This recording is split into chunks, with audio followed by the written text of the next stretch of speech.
"Sit down. You don't belong at this table," barked a director across the marble boardroom, his voice slicing through the morning like a blade, and every head turned to stare at the lone black man still standing, still holding a report nobody wanted to hear. Laughter followed, sharp and sour, filling the air with the kind of permission that only comes when power thinks it's untouchable. No one defended him, no one even blinked. In a place where billion-dollar mergers were decided over coffee and arrogance, a different kind of transaction unfolded. A public stripping of dignity, cloaked as business as usual. What they never imagined was that the man they tried to erase had come armed not just with numbers, but with authority no one in that room could survive without. This isn't just a story about being pushed down. It's about what happens when you rise, harder and smarter than anyone expected. Hit like if you believe justice has its own timing. Subscribe if you're ready for more stories that turn silence into strength. And tell me in the comments, where in the world are you watching from, and which moment would have made you stand up if you were in that room. It was supposed to be just another morning pitch meeting at Dalton and Pierce Capital, a company known for handling some of the largest mergers and acquisitions in the country. The executive board had gathered in the sleek glass conference room on the 37th floor, where sunlight streamed in but could not warm the cold tension that always seemed to hang over their sessions. At the far end of the table, Thomas Whitaker, the director of strategic growth, leaned back in his chair with an air of impatience, twirling a pen between his fingers. Across the room, Darnell Brooks stood adjusting his tie, ready to present his meticulously prepared analysis that had taken him 3 sleepless weeks to perfect. This merger was projected at over $2 billion, and Darnell knew every decimal in the valuation report could mean millions saved or lost. Yet before he could finish even 2 slides of his opening data, Thomas raised a hand lazily and cut him off. The room froze, everyone sensing the shift in atmosphere. Thomas tilted his head, smiled thinly, and made a snide comment about how this meeting did not need a high school math teacher's lesson. A ripple of laughter spread around the room, shallow and quick, as if everyone was eager to join in before Thomas's gaze could land on them. Darnell's throat tightened, but he managed to stand his ground, flipping to the next chart, his voice steady despite the humiliation burning beneath his skin. However, it only fueled Thomas's disdain. Every point Darnell raised was met with a raised eyebrow, a smirk, or an exaggerated sigh from Thomas. The team, made up mostly of senior analysts and VPs, avoided eye contact, focusing instead on their laptops or tapping absent-mindedly on their phones. No one offered support. No one interjected. It was as if Darnell were speaking into a void, his presence barely tolerated. Every now and then, someone would steal a glance at Thomas to gauge his mood, adjusting their own reactions. Accordingly, in the back corner, Carla Simmons, one of the firm's more ambitious vice presidents, smiled quietly to herself, knowing that aligning with Thomas often paid dividends. As Darnell pressed on, citing market trends and risk mitigation strategies, Thomas leaned over to his right-hand man and whispered loud enough for others to hear, making a sarcastic remark about overcomplicating simple business. The few chuckles that followed were not from humor, but from a shared understanding that laughing was safer than silence. The humiliation became systemic, a living thing that wrapped itself around Darnell with each passing minute. Even when he paused to take a breath, the air in the room seemed to press against him, cold and heavy. Still, he continued, driven by a stubborn professionalism that refused to yield. Inwardly, Darnell knew this merger pitch was bigger than personal slights. It was about protecting the company from a potentially disastrous financial commitment, but logic and integrity had little place here this morning. Optics were everything, and Thomas had already crafted the image he wanted everyone to see. At one point, Darnell pointed out a discrepancy in the valuation assumptions made by the external advisory firm, a crucial catch that could affect the entire deal. Thomas responded with an exaggerated yawn, as if the technicalities were too tedious to endure. The room followed his lead once again, dismissing Darnell's critical insight without so much as a question. The momentum of ridicule was impossible to stop. Darnell stood there, shoulders back, refusing to show the hurt that churned in his stomach. He locked eyes with no one, moving methodically through his presentation, though every slide felt heavier than the last. By the time he clicked to the final slide, noting the predicted post-merger attrition rates, only a handful of executives were even pretending to pay attention. Thomas wrapped up the meeting with a flippant wave of his hand, saying that the board would review the materials internally, implying that Darnell's input was unnecessary moving forward. The board members rose from their seats, murmuring to each other, already discussing unrelated topics as they filed out. Thomas clapped one of the senior partners on the back, laughing as he could sway major decisions. At the next executive session, when Darnell carefully prepared a revised risk analysis in response to feedback, he stood up once more before the board with the same unshakable calm, believing that substance would prevail over posturing. However, as soon as he began laying out his points, Thomas cut across with a casual sneer, saying, "That is a lot of noise for something that could fit on a sticky note. Maybe next time just email us the basics." The laughter that followed was less nervous now, more confident, as if mocking Darnell had become sanctioned entertainment. Undeterred, Darnell flipped to the next set of charts, showing predictive models that highlighted potential pitfalls the merger team had not accounted for, but Thomas waved a dismissive hand without even looking at the projections, muttering something about junior analysts, overcomplicating straightforward business. Darnell could feel the burn behind his eyes, the cold knot forming in his chest, but he locked it all down, focusing on the logic, the facts, the undeniable mathematics that could not be twisted by bias or arrogance. Yet no matter how precise his work, the outcome was already scripted. Carla Simmons, picking up on the tone Thomas set, leaned forward in her chair and smiled sweetly before saying in an exaggeratedly patient voice, "Maybe we should let the senior team handle these complexities. Some of this may be a little above certain experience levels."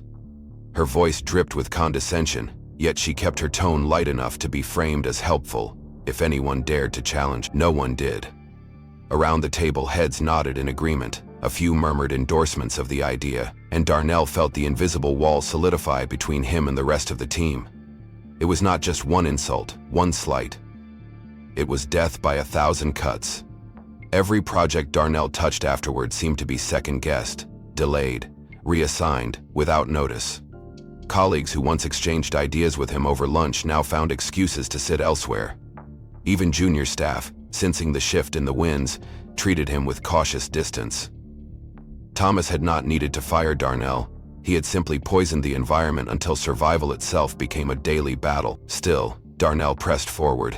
In his mind, he repeated a silent mantra. They cannot erase the truth. Numbers do not lie. Yet the corporate world was not built purely on numbers. It was built on perception, alliances, and power. Thomas controlled the narrative, and every subtle humiliation, every backhanded comment, fed into a broader campaign that framed Darnell not as the brilliant mind who caught the flaws in a multi-billion-dollar deal, but as a loud, overly ambitious technician who did not know his place. During a team-wide strategy retreat held off-site, Darnell was relegated to the back rows of the session while others brainstormed ideas and collaborated openly. When he attempted to contribute a critical observation about regulatory exposure, Thomas waved it off with a joke about letting the grown-ups handle the complicated stuff.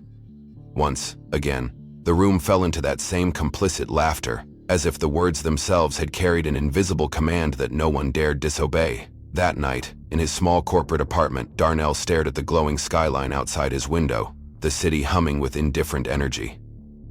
His fingers hovered over the keyboard as he considered drafting a resignation letter, but something inside him hardened instead. He remembered his father's words from years ago, spoken when Darnell was still a boy learning about the hidden rules of survival. "They will not make space for you, son. You will have to take it, and you will have to be better, stronger, and wiser because of it."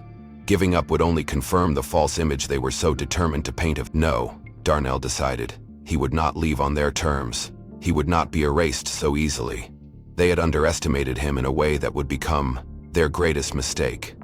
It started with whispers, casual comments made just loudly enough to travel through open office spaces, words that painted Darnell not as a brilliant strategist, but as a diversity hire, a symbol of corporate box-ticking rather than merit. The culmination of this came when an internal email chain, originally intended to stay between a few senior executives, mysteriously leaked to the wider. In the email, Thomas Whitaker joked crudely that Darnell had been brought on to fill a quota, not because of any real analytical talent. The email read, "Maybe next time we let the intern play analyst, we should check if they can actually run numbers without crashing the ship." No apology followed, no investigation was launched. Instead, it was as if the leak had given silent permission for the wider team to treat Darnell's every contribution with a mixture of condescension and indifference. He became a walking target, the unspoken subject of private jokes, the one colleagues pitied publicly but mocked privately. Yet Darnell showed up every day, immaculate in his dress, methodical in his work, determined not to falter even as the ground beneath him crumbled. The final blow of that phase came during the company's annual strategy retreat, a lavish event held at an upscale resort designed to foster camaraderie and innovation. In the golden glow of the banquet hall, surrounded by executives, partners, and clients, Thomas seized the microphone after a few too many glasses of bourbon. With a wide grin and a tone of false joviality, he launched into a story about the year's big merger discussions, casting Darnell as the well-meaning but hopelessly out-of-his-depth analyst who almost tanked a multi-billion-dollar deal by overthinking. Everyone laughed. Some too hard, others nervously, but no one objected. Even Carla Simmons wiped tears of laughter from her eyes, clinking glasses with a senior partner who whispered something about how everyone should know their lane. Darnell sat there, hands folded carefully in his lap, his face a mask of polite indifference, though inside he could feel each word carving fresh scars. At one point, Thomas punctuated the story by mimicking Darnell's careful, methodical tone, saying in a high-pitched voice, "But if you look at the risk models, sir, we might be exposing ourselves to a 10% liability gap," before dramatically rolling his eyes to roaring laughter. In that moment, under the glittering chandeliers and amidst the swirl of expensive colognes and manicured smiles, Darnell understood fully that this was no longer a professional dispute. This was character assassination, a calculated attempt to strip him not just of credibility but of dignity itself. He met Tomas's eyes across the room, and for the briefest second, he saw the smug triumph there, the quiet message, "You are nothing here."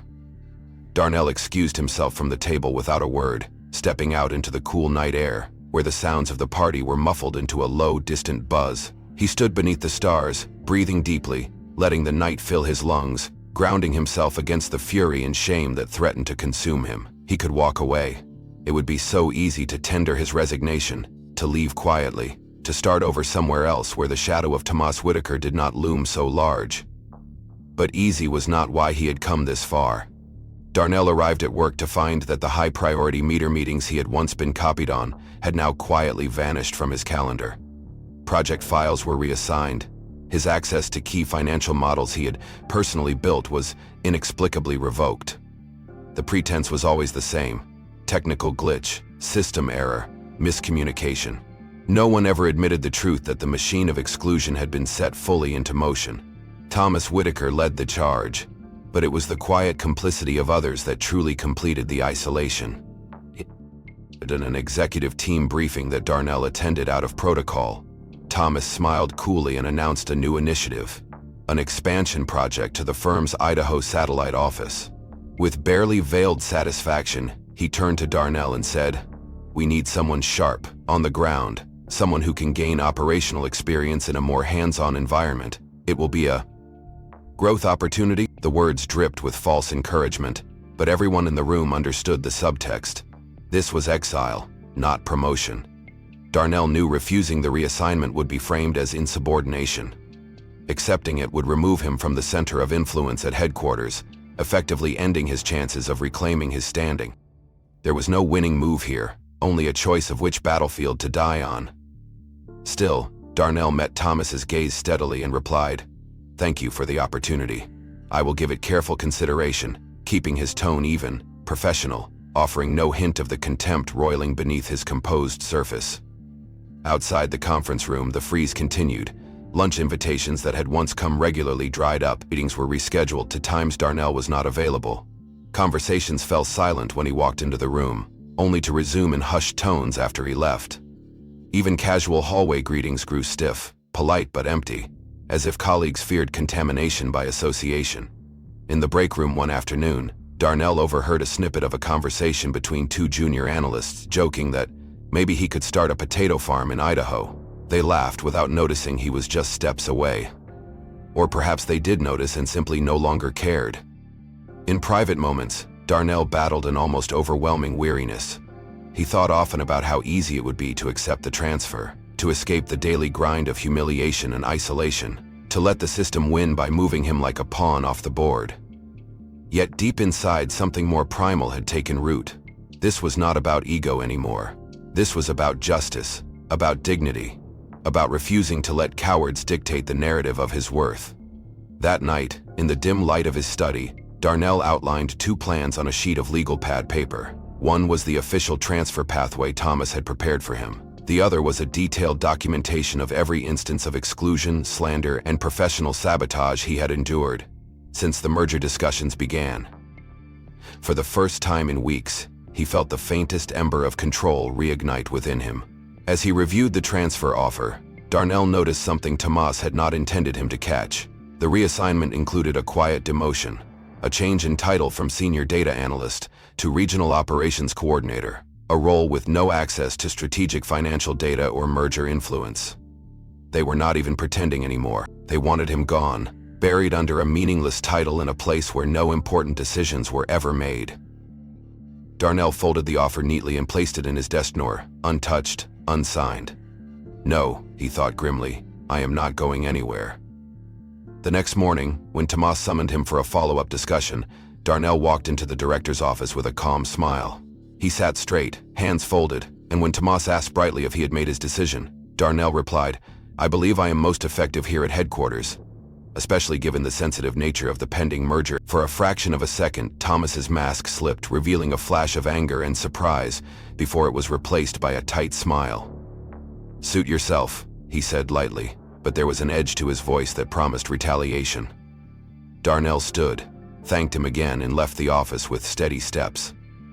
The meeting was set in one of the firm's most prestigious conference suites, polished wood, high ceilings, and floor-to-ceiling windows that offered sweeping views of the city skyline. Seated around the long oval table were executives from Halston and Gray, a heavyweight client whose partnership was pivotal in finalizing the pending merger. Darnell had spent days preparing risk analysis reports tailored specifically for this presentation, knowing how critical it was to ensure that all contingencies were accounted for.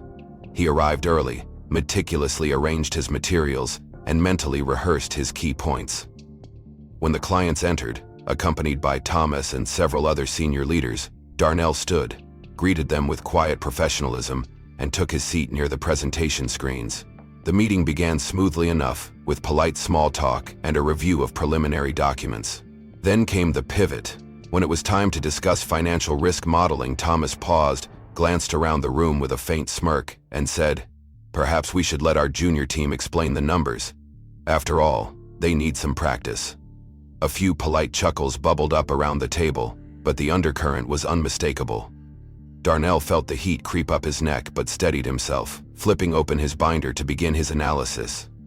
As he spoke, laying out potential liquidity risks and regulatory hurdles with crisp, clear language, he noticed Thomas leaning back in his chair, arms crossed, a picture of amused detachment.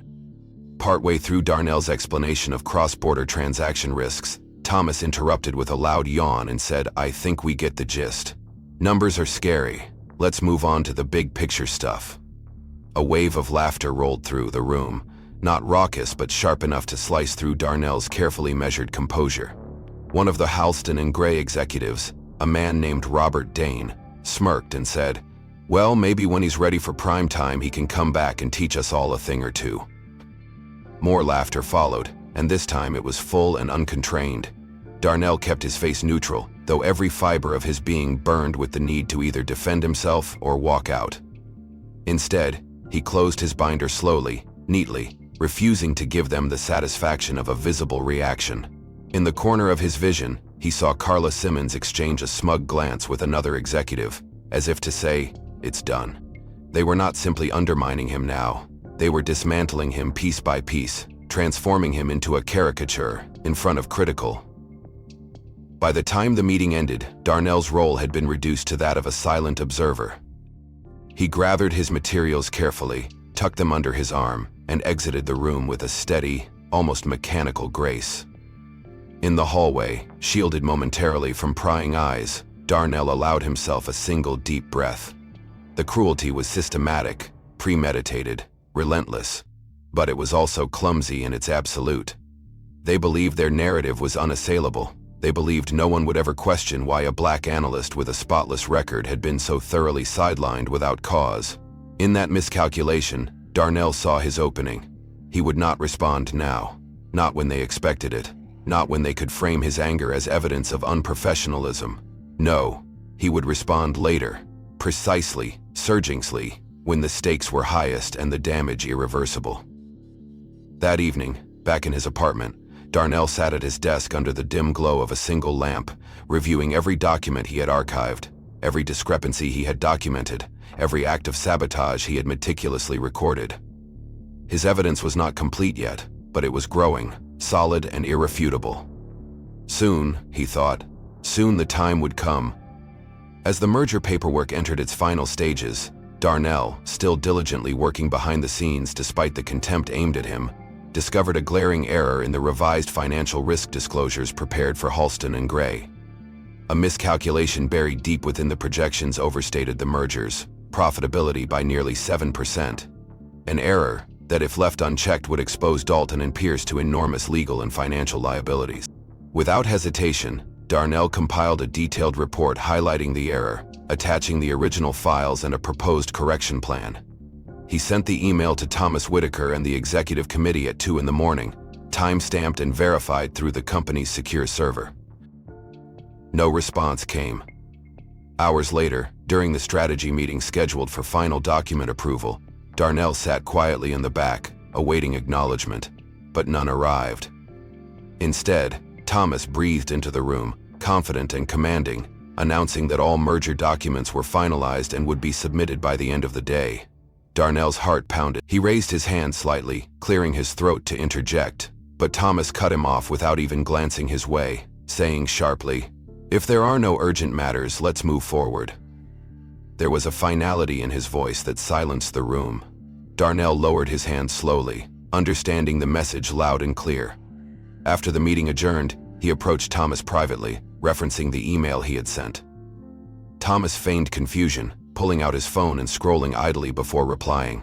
"I didn't see anything urgent. If it mattered that much, you should have spoken up earlier." Darnell knew this was a lie. The server logs would prove his email had been delivered, opened, and manually deleted from Tomas's inbox, but proving it would mean escalating the conflict into a formal grievance, a move that would brand him immediately as a troublemaker and justify his removal. Thomas had set the trap perfectly. In the days that followed, a silent policy took root. Darnell was expected to attend all major strategy sessions but was never again called upon to present or offer commentary. When he attempted to raise his hand or offer insights, Thomas would smoothly transition the conversation away or assign other team members to answer instead. In private emails, Thomas framed Darnell's role as support only, not strategic input. Soon, other executives followed suit. Carla Simmons openly joked during one meeting that some of us are here to drive decisions and some of us are just along for the ride, earning polite laughter from the room while Darnell sat stone-faced. The humiliation was no longer passive, it was policy.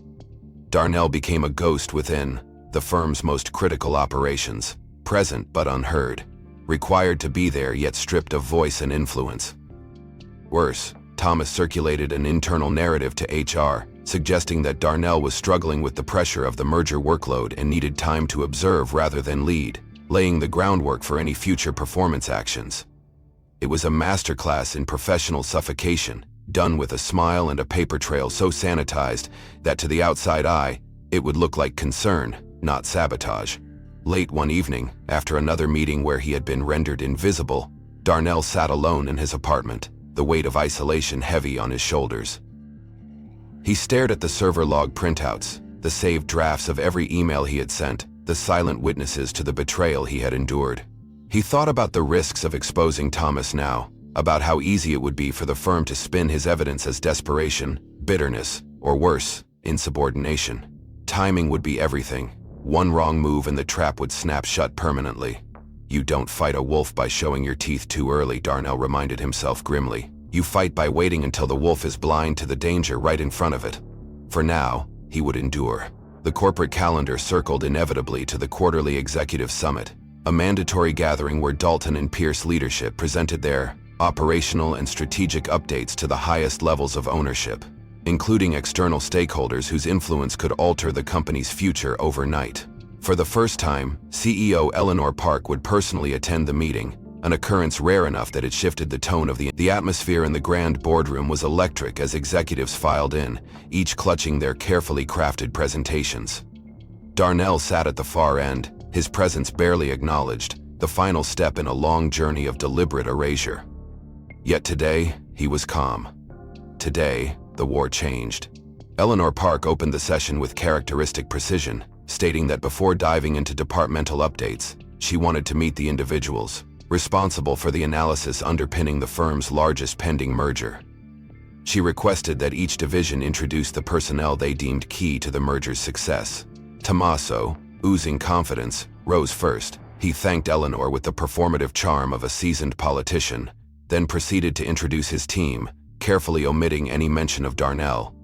When he finished, Eleanor's expression remained neutral, but cool. "Thank you, Thomas," she said, then turned to the room at large and added, "Is there anyone else whose contributions we should recognize today?" The silence that followed was thick and brittle. Slowly, Darnell stood. His heart pounded once, twice, then steadied. He spoke clearly, his voice slicing through the tension. "I would like to take this opportunity to properly introduce myself. My name is Darnell Brooks. I am the lead financial analyst assigned directly by Arcadia Holdings to oversee the due diligence process for the Halston and Gray merger." A sharp murmur rippled through the room, dozens of heads swiveling toward him in stunned disbelief. Thomas's face drained of color. Carla Simmons shifted uncomfortably in her seat, exchanging a panicked glance with another VP. Eleanor Park nodded once, her eyes never leaving Darnell. "Please continue," she said simply. Darnell explained, without arrogance but with undeniable authority, that Arcadia Holdings, the firm's single largest institutional investor, had embedded him months ago to provide independent verification of all financial assumptions tied to the merger.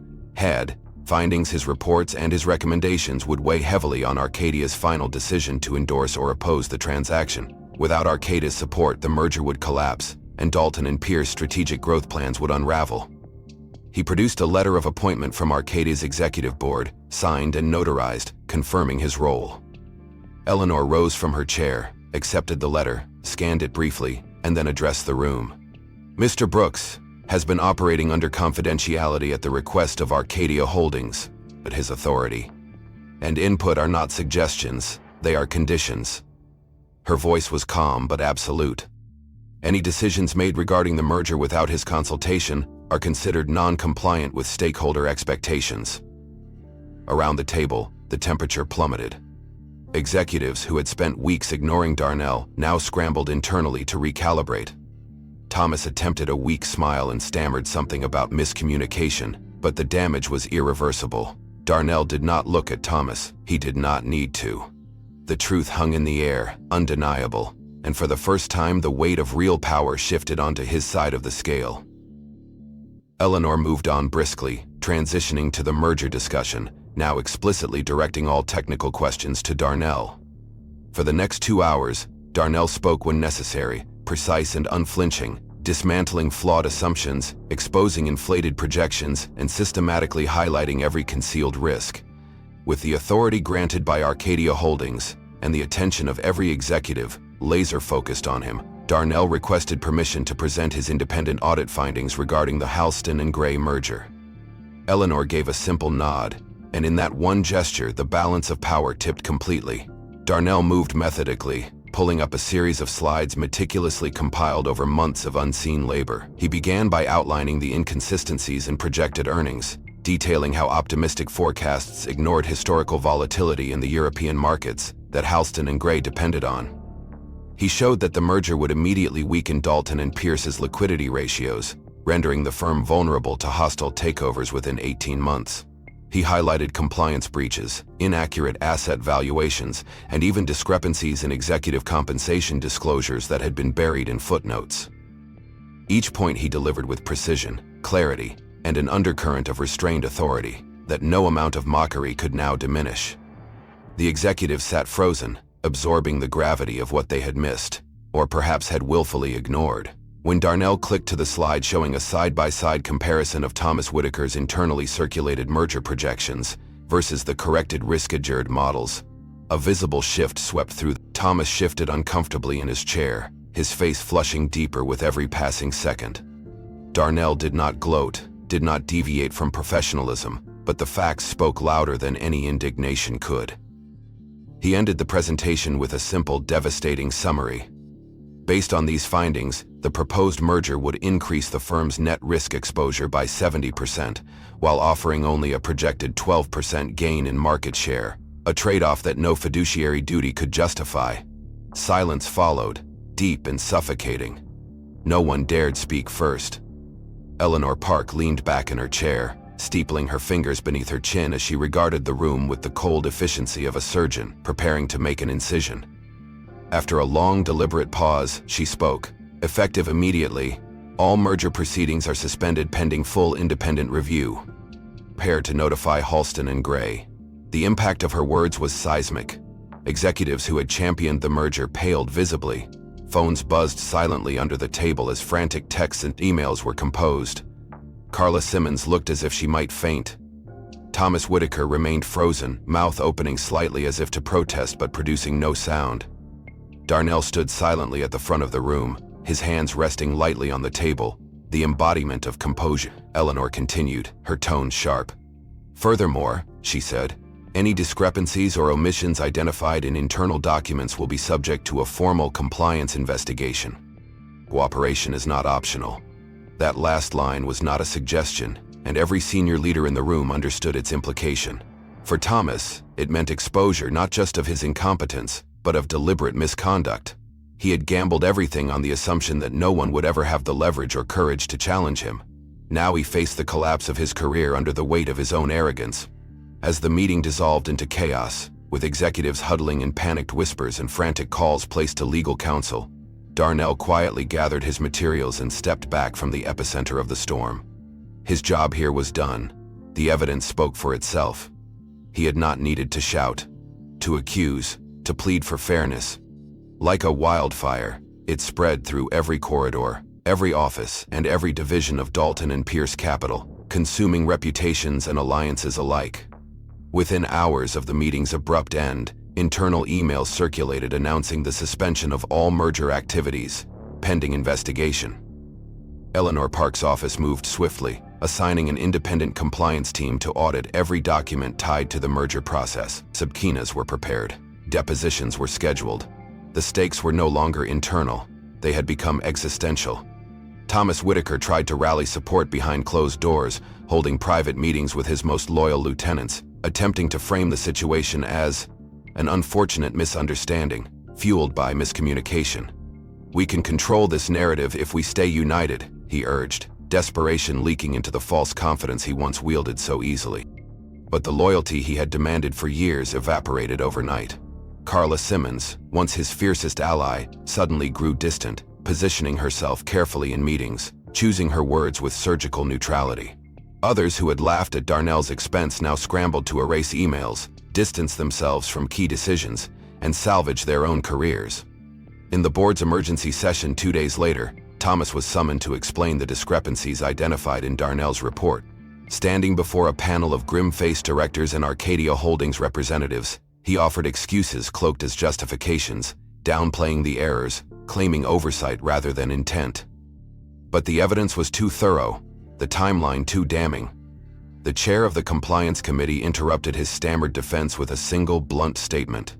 Mr. Whitaker, negligence is not a defense against breach of fiduciary duty. You have failed this firm. In the days that followed, Thomas's fall from grace was swift and absolute. A terse press release announced that Thomas Whitaker had tendered his resignation effective immediately to pursue other opportunities, the standard euphemism for disgrace. The financial press, ever hungry for scandal, unearthed more damning details, highlighting how the risks ignored during the merger could have crippled Dalton and Pierce's balance sheet. Stock prices wavered, then dipped. Shareholders demanded accountability, and several large institutional investors filed formal complaints. Lawsuits followed like vultures to carrion, alleging fraud, negligence, breach of fiduciary responsibility. Thomas faced personal liability claims totaling millions. In one particularly brutal shareholder meeting, a senior investor demanded, "How many more lies would we have swallowed if it weren't for Mr. Brooks?" There was no answer. Meanwhile, Darnell's name rose quietly but steadily within the firm's internal channels. Though he neither sought recognition nor demanded vindication, his professionalism, composure, and unwavering adherence to truth now stood in stark contrast to the corruption that had nearly destroyed the company. Eleanor Park summoned him privately, thanking him with a simple, weighty statement. "You protected more than just numbers. You protected our integrity." Around the firm, conversations shifted. Whispers that once dismissed Darnell now spoke of him with a grudging respect. His reports became required reading for junior analysts. His methods were cited in leadership briefings. Quietly, methodically, justice was being woven into the very structure of the place that had once tried to silence him. Thomas, now stripped of title, privilege, and influence, retreated into obscurity, his name associated not with visionary leadership, but with scandal and failure. News outlets detailed his collapse with clinical precision. Former allies denied close association. Recruiters stopped returning calls. The legal battles dragged on, each deposition another reminder that the empire Thomas built on arrogance and deceit had crumbled into dust. Those who had once laughed along, who had stayed silent in the face of cruelty, found themselves grappling with an uncomfortable truth, not just about Thomas, but about themselves. In the weeks following the lawsuits and the restructuring of leadership, the firm launched mandatory diversity and ethics training, a move initially seen by some as performative but gradually revealing itself to be far more transformative. Darnell Brooks continued to work quietly, never boasting, never referencing the storm he had weathered, but his mere presence became a constant silent reminder of the price of indifference. One afternoon, a company-wide email circulated announcing a new initiative called Voices First, a grassroots internal coalition dedicated to promoting fairness, inclusion, and accountability across all levels of the organization. Surprisingly, many of its founding members were individuals who had once turned away from Darnell in his time of need. Carla Simmons in particular emerged as one of the loudest advocates for change. In a private meeting, she approached Darnell with uncharacteristic humility and said, "I was wrong. I saw what was happening and I stayed silent because it was easier. I am sorry." Darnell listened, his face unreadable, but simply nodded once and replied, "Thank you for telling me." That acknowledgement was enough. He did not seek vengeance. He sought growth. Across the firm, small but significant changes began to manifest. Hiring practices were scrutinized, mentorship programs expanded to ensure broader support for underrepresented talent. Open forums were held where employees could voice concerns without fear of retaliation. These were not overnight miracles, but they were real, and they were born from the hard, painful lessons of the past year. Meanwhile, outside the spotlight, Thomas Whitaker faced a different kind of reckoning. Barred from leadership roles, burdened by mounting legal costs, and abandoned by his former network, he found himself isolated in a way he had never experienced. In the silence that followed the collapse of his career, reflection took root. He enrolled in programs focusing on ethical leadership and racial equity, not because of court orders, but because, in his own broken way, he finally understood that arrogance had blinded him to his own humanity. Months later, a plain envelope arrived at Darnell's office. Inside was a handwritten letter from Tama. It contained no excuses, no justifications, only a simple direct admission. "I failed you," it read. "I failed the ideals I once claimed to represent. I cannot undo what I did, but I am trying to become someone who would not make the same choices again. I am sorry." Darnell sat with the letter for a long time, feeling no triumph, no satisfaction, only a quiet sense of closure. Forgiveness was not something owed, it was something chosen, and Darnell, who had built his life on strength tempered by grace, chose to let the anger go. He placed the letter in a drawer, a reminder not of defeat, but of growth. His and theirs. In the years that followed, Dalton and Pierce not only survived but thrived, shedding the toxic patterns that had once nearly destroyed it.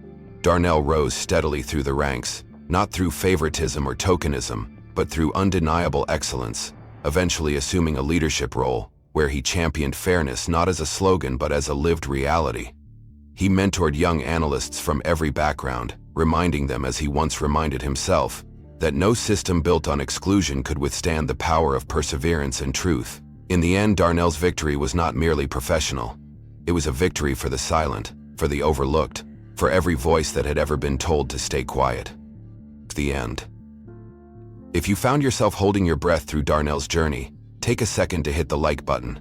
It helps us bring more stories of resilience and justice to life. Subscribe so you don't miss the next story that reminds us how powerful standing your ground can be. And tell me in the comments what moment in this